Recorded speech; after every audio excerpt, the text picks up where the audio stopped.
आज जितिया व्रत के कड़ी में हम आपको दूसरी कथा सुनाते हैं। अब आप ध्यान से कथा का श्रवण करें। कथा के अनुसार गंधर्वों के एक राजकुमार थे जिनका नाम जीवमुतवाहन था। जीवमुतवाहन पिता की सेवा के लिए युवा काल में ही राजपाट छोड़कर वन में चले गए। एक दिन वन में उनकी मुलाकात एक नाग माता से हुई जो बहुत ही दुख से विलाप कर रही थी।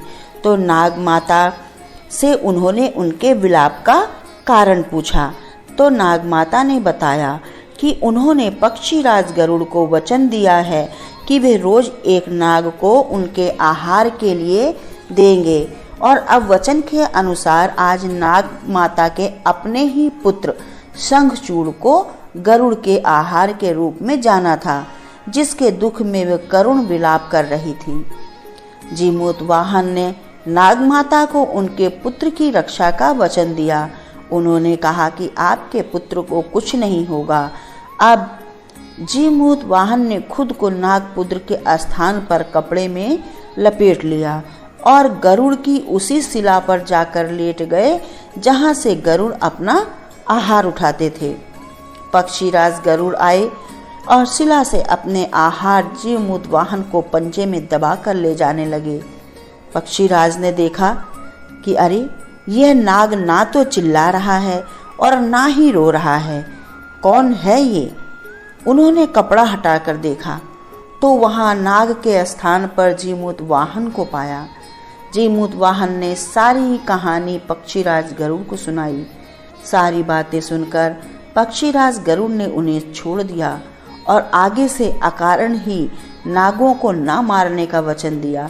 इस तरह जीवमुतवाहन ने नागों की रक्षा की। तभी से अपने बच्चों की दीर्घ आयु और आरोग्य तथा सुख शांति के लिए माताएं इस व्रत को करती हैं।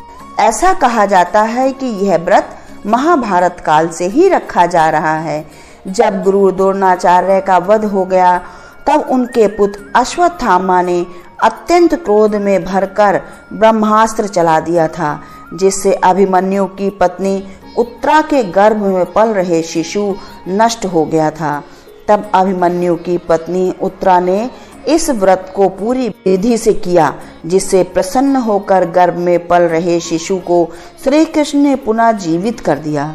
तभी से माताएं अपने पुत्र के दीर्घायु होने के लिए इस व्रत को पूरे भाव और श्रद्धा से करती हैं। तो दोस्तों, आज की कथा आपको कैसी लगी कमेंट बॉक्स में अवश्य लिखें, और जानकारी के लिए हमारा बेल आइकन अवश्य दबाएं, और ऐसे ही सुंदर सुंदर और प्यारी प्यारी कथाओं पूजन विधि जानने के लिए आप हमारे चैनल आस्था की ज्योति से जुड़े रहें। लाइक, शेयर और सब्सक्राइब करें।